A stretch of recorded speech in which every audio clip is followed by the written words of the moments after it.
Bon, bah, la cuisine enlevée. Pour l'instant, on a mis du placo pour boucher les trous. Avant de tout refaire ça, nickel. Il y a du taf, hein. Coucou à tous, j'espère que vous allez bien. Nous, ça va, c'est chargé en ce moment. On est un petit peu sur tous les fronts. Mais ça va, on gère. Donc, comme vous le savez, le chantier de la Casa Fleurie est un tout petit peu ralenti. Donc, on s'est dit qu'on n'allait pas s'ennuyer. Ce serait pas si facile que ça. Et comme vous l'avez vu la dernière fois, on s'est lancé dans un nouveau projet. On a acheté une amiénoise, donc une petite maison de ville que l'on va louer en Airbnb. Donc, on s'est fixé comme objectif de pouvoir mettre la maison en location pour fin janvier. Donc là, on est le 4. Ouais. Le 4 janvier, donc voilà, un nouveau défi. On s'est lancé un nouveau défi et il faut que la maison soit terminée et meublée et prête à louer pour fin janvier, donc le 1er février. Bon, pas mal de rénovations encore dans cette maison, hein. Il y a de quoi s'occuper. L'idée, c'est de mettre un peu à nos goûts, à tes goûts, hein, montrer À un petit nos peu goûts. ce qu'on peut faire, et puis ben voilà, du coup, en faire partager ça aux visiteurs amiénois, hein. Parce que c'est une petite maison qui est pas loin de la gare, pratique. On va vous montrer ça. Donc là, on est sur une petite maison donc d'à peine 30 mètres carrés. L'avantage, c'est qu'on est à peu près à 500 mètres de la gare. Donc ça, c'est top. L'avantage aussi, donc comme c'est une maison, donc c'est une entrée individuelle, donc il n'y a pas de copropriété. Et on a 2 chambres, en fait, il y a deux étages, donc on a la possibilité de faire deux petites chambres. Donc c'est des petites surfaces, mais ça nous semble largement suffisant pour pouvoir y accueillir donc 2 espaces nuit. Donc, c'est idéalement pour les familles, un couple avec jusque 3 enfants. Il y aura à terme, voilà, 5 places dans cette petite maison, 5 couchages en fait. 5 couchages. Voilà. Donc au niveau de la rénovation, donc il y a beaucoup de choses à faire. Là, c'est une maison qui n'a pas été rénovée depuis de nombreuses années, je pense. Donc il y a tous les sols, les murs, la salle de bain qu'on va faire sauter, la cuisine qu'on a déjà fait sauter, qu'on va remplacer. Donc là, on est en train d'étudier le remplacement de la nouvelle cuisine. Est-ce que donc on a fait les plans chez Ikea et on va prendre rendez-vous pour faire une visio avec un vendeur pour qu'il puisse nous conseiller au mieux et avoir la meilleure cuisine par rapport à notre budget et par rapport à la place nos aussi. attentes. Voilà. Parce que c'est une aminoise, donc les angles sont pas... Enfin, il n'y a rien de droit, donc il faut bien tout mesurer. Donc il n'y a rien de droit et quand on démonte, il y a quelques surprises en fait derrière l'existant. Il y a des petites plaques de polystyrène assez fines qu'il a fallu remplacer pour avoir une isolation quand même qui soit meilleure. Parce que c'est un souci aussi, tout ce qui est énergétique, on y est sensibilisé. Et avec les augmentations aussi de l'électricité, parce qu'on est sur un chauffage à l'électrique, eh bien il faut optimiser au maximum. C'est pour ça que j'ai commencé à isoler l'escalier par le dessous et j'ai mis du polystyrène sous l'escalier aussi. On va voir dans la visite. C'est pour permettre de ne pas avoir cette remontée de froid qui arrive de la cave parce qu'il y a une petite cave sous la maison. Voilà, donc on va enchaîner sur la visite. N'ayez pas peur. Donc voici, on arrive donc dans la petite maison. Donc là, on est dans la pièce principale. Donc il y a déjà l'habillage des marches qui a été démonté. C'était de la moquette, la vieille moquette, toute sale. Et comme le mec avant en fait fumé, donc on n'a pas pu garder grand chose. Tout a été imprégné de l'odeur de cigarette. Donc là, c'est la cave. Ouh. Clairement, je vais pas vous la montrer. J'ai trop peur des caves. J'irai après. Là, c'est la cuisine donc, qui a été démontée et donc qui va être remplacée donc, par une cuisine Ikea. On a rendez-vous ce soir pour la visio pour faire les plans. Voilà. Donc là, la fenêtre qui donne sur l'extérieur. Donc, on est dans une petite rue tranquille. Voilà. Donc, ça, c'est les maisons amiénoises. Hein. Les maisons sont toutes collées les unes aux autres. Hop, coucou. Donc là, c'est tout, hein. La pièce s'arrête ici, la pièce principale. On est vraiment sur une petite surface. Il y a combien de mètres carrés ici? 18. 18, même moins, je pense. Ouais, Là, tu as moins hein, que 18, parce qu'en plus, rien n'est droit. Donc, il y a des angles un petit peu perdus. La salle de bain. La salle de bain. Alors, l'interrupteur. Non, là, c'est la ventilation. Ah oui, l'interrupteur, il est ici. Hop. Donc là, vous voyez, c'est magnifique. Voilà, voilà. Donc il faut tout mettre à terre. T'entends, Vincent, faut tout démonter. Encore. Donc là, ça n'a jamais été nettoyé, hein, j'ai l'impression. Hein. Donc là, je pense qu'on va repeindre simplement le carrelage, histoire de minimiser un petit peu l'ampleur des travaux. Parce que les carreaux, ils me paraissent pas si mal. Donc on va les repeindre, on va changer la paroi de douche parce que là je crois qu'elle est vraiment en fin de vie. Il n'y a plus grand chose à faire. Voilà, voilà. Ces meubles aussi, on va les enlever. Ils sont moisis là en bas. À l'intérieur c'est pareil. C'est pas Jojo comme on dit chez moi. Donc tout ça, on va changer. Ensuite donc il y a les WC. Donc là, j'ai mis un petit peu d'acide tout à l'heure dans la cuvette, mais c'est pas encore nickel. Et là, c'est pareil, on va recouvrir le carrelage en attendant de refaire quelque chose de correct. On va simplement recouvrir. Hop, donc là, cet espace-là est perdu. Parce qu'il y a les portes qui se chevauchent. Dans un second temps, je pense qu'on va agrandir en fait ces deux espaces. On va venir mettre une porte ici. Voilà, comme ça, cet espace-là ne fera plus qu'un. Et on aura un plus grand espace salle de bain. Donc là, c'était le rez-de-chaussée et je vous emmène à l'étage. Hop. Donc là, je vous emmène au premier étage.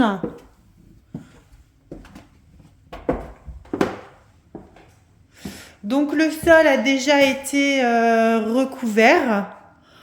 Et là, on va remplacer la fibre existante pour mettre un petit coup de propre et repeindre l'intégralité de la pièce en blanc. Donc là, c'est quand même assez lumineux. Voilà, il va falloir aussi décaper donc, les menuiseries parce qu'elles sont encore en bon état. Mais elles ont jauni. Bon, les poignées, je pense que c'est mort. On va les changer parce que là, je suis pas sûre de la revoir. En revanche, les menuiseries, on va les conserver dans un premier temps. Hop, donc le premier étage. Et je vous emmène de suite au second. Donc le second étage, on envisage donc d'y mettre deux lits simples. Et un lit d'appoint. Ah, donc là, il y a la place pour mettre un lit simple. Ici. Et puis un second là. Voilà, donc là, c'est quand même assez lumineux aussi. On a un Velux. Et on a même la vue. Oula. Là, je crois que la tête, elle a changé aussi. J'arrive pas à l'ouvrir. Je vais pas pouvoir vous montrer. Vous voyez à travers, on voit la tour Perret, le haut. Voilà, voilà. Mais je n'arrive pas à voir la fenêtre. Ça, c'est fait. Bon, il est 14 h. Je vous laisse que mon homme meurt de faim. Il me demande d'aller manger depuis midi. Mais moi, je voulais terminer, je voulais me ranger et nettoyer en fait avant de partir. Donc là, c'est fait, c'est un petit peu plus clean. Donc on va pouvoir aller manger. Bon, avant de partir manger, je vous montre rapidement la cave. Voilà. Donc c'est des escaliers en bois, j'ai mis du polystyrène. On est à peu près, hein, voilà. J'ai recollé du polystyrène partout sur l'escalier, histoire d'isoler, parce qu'avant le froid rentrait dans la maison directement. Et on arrive dans une petite cave voûtée. Voilà.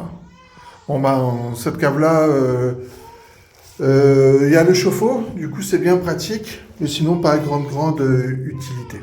Voilà. Bon, Jeanne nous appelle, allez, on se dépêche. On va manger. Les marches pour aller dans la cave, 32 cm. J'avais jamais vu des trucs aussi grands. Si t'as des pieds tout petits, t'arrives même pas à descendre, c'est pas possible.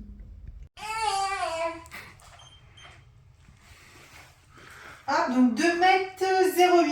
Donc voilà quand on s'occupe pendant que les enfants sont à l'école.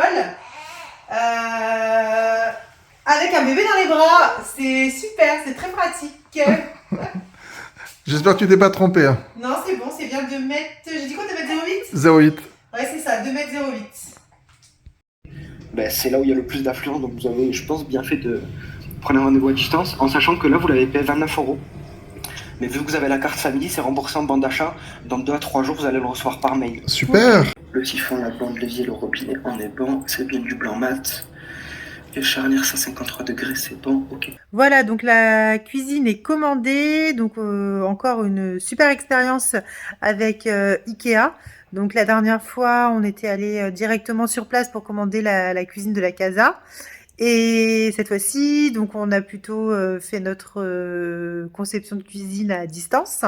Donc c'est un rendez-vous qui dure normalement 1 heure et qui coûte 29 € remboursé en bon d'achat. Là, on en a eu pour 30 minutes. Le gars était super efficace, très sympa.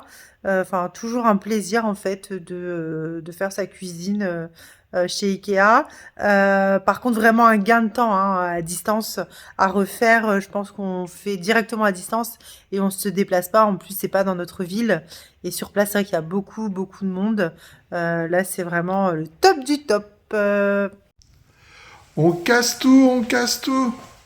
Voilà. Tout est démonté. L'évier qui était par ici, il est parti. Dans la douche, c'est pareil. Voilà. On casse, on sort tout ce qu'il y avait là-dedans. Bon, t'as vu, j'ai commencé à rattraper un petit peu. Hein. J'ai mis un peu de map partout. On va pouvoir remettre de la fibre de verre et puis avoir une cuisine un peu plus propre, un peu plus nickel. Qu'est-ce que t'en penses? Ouais, donc là, ça y est. Donc là, je suis dans la cuisine. Donc la cuisine, on l'a commandée ce matin. Donc là, il va y avoir un plan de travail donc sur toute la longueur avec donc un four, un réfrigérateur. Tu vois, Standard. c'est ça. Ensuite, un lave-vaisselle. Par contre, le lave-vaisselle, on a été obligé de mettre une largeur 45 parce qu'en fait, on voulait tout.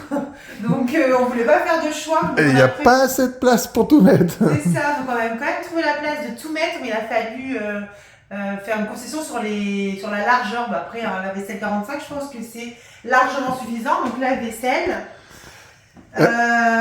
L'évier. Ouais, avec l'arrivée en bas. Voilà, donc là c'est pareil, on est sur un petit évier. Donc la largeur, je crois que c'est 40. Bon, il y a un lave-vaisselle, donc ça va. Ouais. T'as vu, il y a un petit truc qui dépasse là. Le fil. J'ai passé, il n'y était pas celui-là.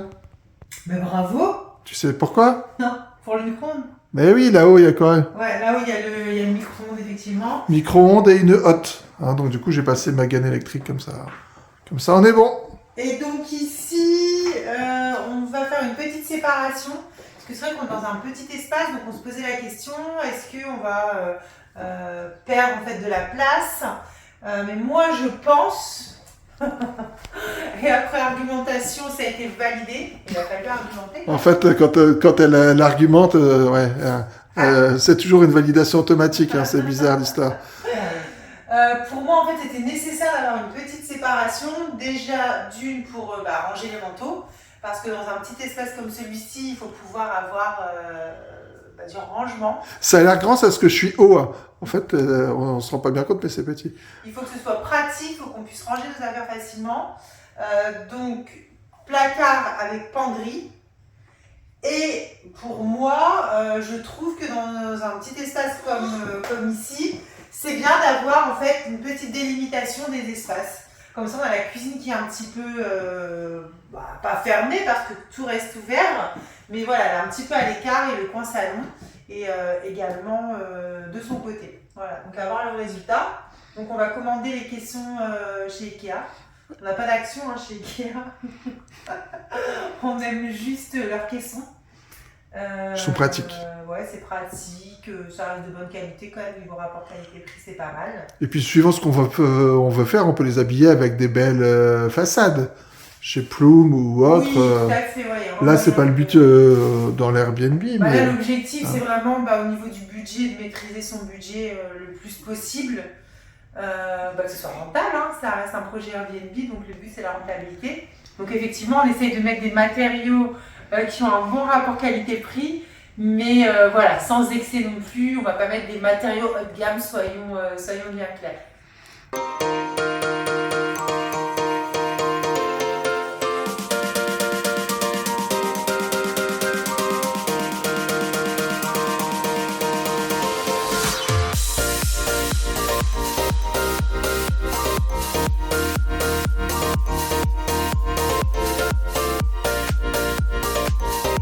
Tu tires.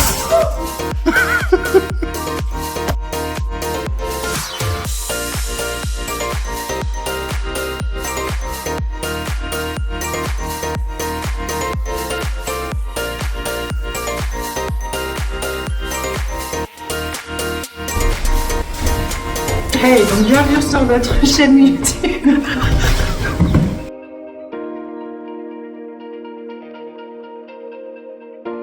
Je sais jamais ranger la poubelle. Si vous êtes dans un appartement tout petit mais avec une cave. Moi j'ai fait ça. Un petit aimant sur le côté.